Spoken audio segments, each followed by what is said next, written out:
Mitch again with thetechlife.net.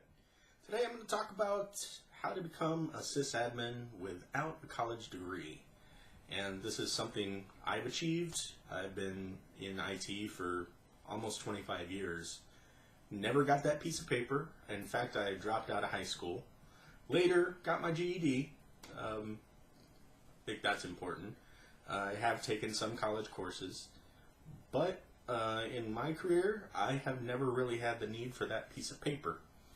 And that's something I think anybody can achieve. Anybody without a degree can break into IT and become a high-end sysadmin, senior sysadmin, or even software engineer. I don't believe it's, I believe organizations find it less and less important these days. At least the smart ones do. So sure, you'll come across some organizations where you'll get into the interview process and they'll want a degree. And what I do in those situations, I challenge them. I say, why is a college degree so important to you? And that gives you an opportunity to say, well, you know, I have certifications instead of that piece of paper. I actually have work experience that would be better than a college degree. But you will still get people, you know, some HR reps or hiring managers are still bitter that they had to go to college and they have a student loan to pay off, so they'll take it out on you. And it tends to be the older, larger corporations, the corporations that have been around for a while. They want you to have that piece of paper for some reason, and I don't know why. So I get a lot of people asking me, how did you do this, Mitch? How did you become a sysadmin without a degree? And how can I break into the industry and become a sysadmin myself?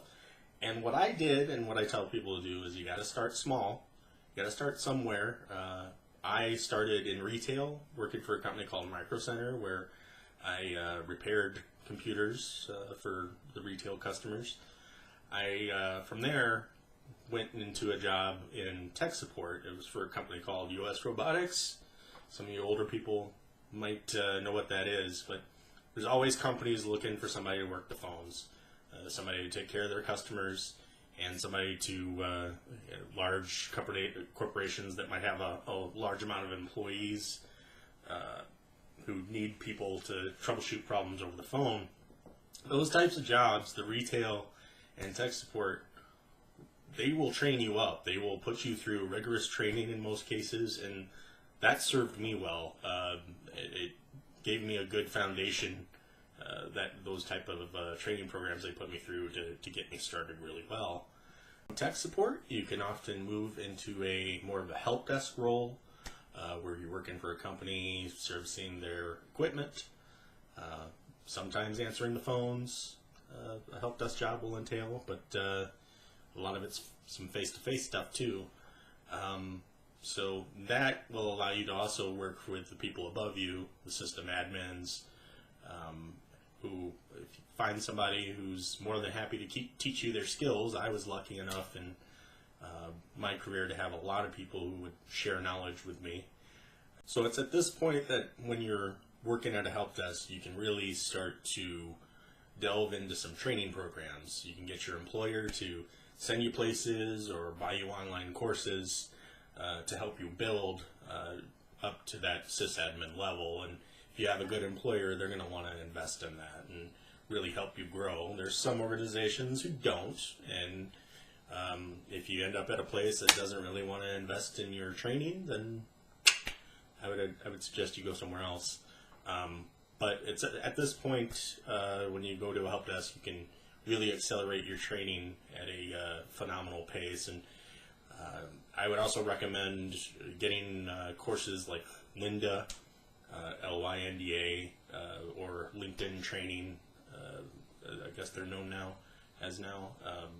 to when you go home, delve into some training there and get some certifications. And people have this argument that certifications don't matter anymore. I am Microsoft certified, and I didn't get my certification because I wanted to put that on a resume, and I thought I didn't think that would be very valuable on my resume. That's not the reason I got it. I got it because the program really enriched my knowledge in Microsoft products. I wanted to achieve that for myself. I wanted to know Active Directory, Windows Server, SQL Server. So I started buying the books and watching videos for that line of certifications.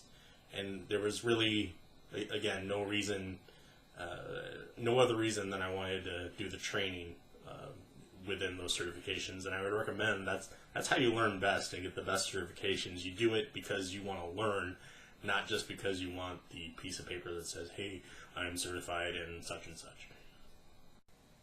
You also reach a point around here before you become a sysadmin that you want to decide where your area of expertise is going to be. Are you going to be Active Directory? Are you going to be a database guy? Are you kind of a programmer who's going to be a scripter as a sysadmin? Decide which one of those things. There might be time for you to do all of them. I know there certainly isn't for me. Decide which one you want to become a specialty at. I always recommend learning scripting and automation because companies are always looking for ways to save money and speed up things, and they always say, IT is a cost center. So if you can provide value that to a company where you save money, that's often going to be very attractive to them. So once you're at a point where you've done the tech support thing a little bit, you've worked your way up to a help desk, start fiddling around at home and figuring out what you want to do. After 2 or 3 years, it's sysadmin time. I think you can work into a role after 2 or 3 years experience at a help desk. Hopefully you find a company who will take you from the help desk role and grow you into a sysadmin by then. If not, you can interview and gain some experience in interviewing and hopefully find a fit that's right for you. And that's how I did it. I just built up instead of going to college. And I feel that the education I received instead working is really more valuable than college would have ever been, because the college courses I've taken seem to be a few years behind what's going on these days. It didn't prepare me. This is going to date myself, but it definitely didn't prepare me for programming, because when I was going to school, everything was COBOL, believe it or not. And Java at the time wasn't even on the radar. So Java is really big now, and we know COBOL's dying, although there are still some government entities who still use COBOL.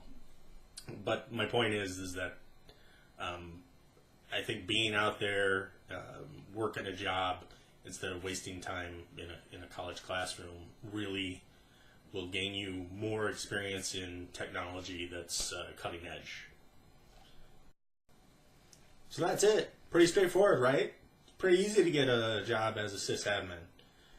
No, it's going to take a few years. I understand that. But just know, if you don't have a college degree or don't intend to get one, I just want to reassure you, you'll be fine. Just keep at it.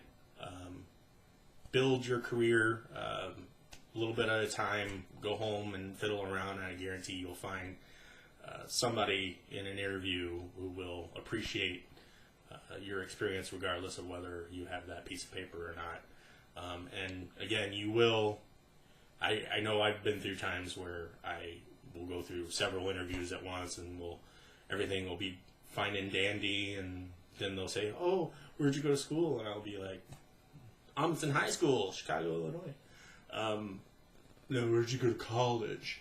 And then the interview tends to take a dive from there, because they really feel that they need somebody with a college degree for some reason. And really, I don't want to be an employee in that type of organization who values a degree that much, because to me it's not